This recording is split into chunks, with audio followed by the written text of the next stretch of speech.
And that really is the measure by which we measure ourselves. It's very, very difficult to attribute a specific activity to the bottom line.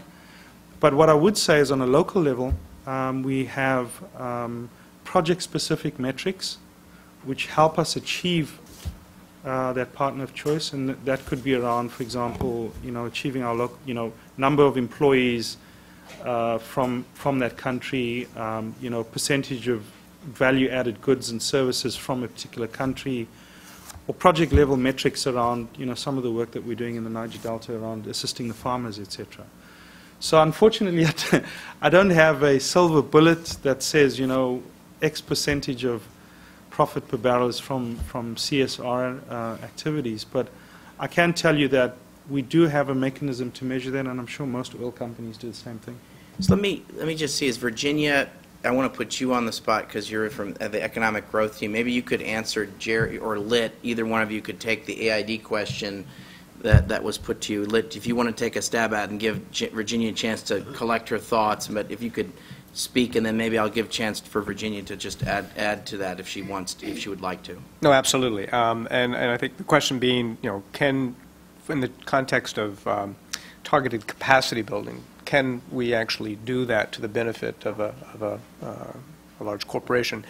And I think it depends upon the context, depends upon a lot of different considerations. I think with the starting point is what are our various motivations for engagement in a particular sector and engagement with that particular entity. If it's an economic growth sector where we're looking to increase employment in that particular sector, or increase employment in general, and the corporate partner has a specific interest in hiring local people, there may be the opportunity for us to co-fund a particular intervention. It may make more sense for the company to actually pay for that particular training, but we may be supporting the training institute itself, right, and strengthening that institute to be able to provide quality product, if you will, whether it's the developing curriculum or what have you. Again, it really is so specific.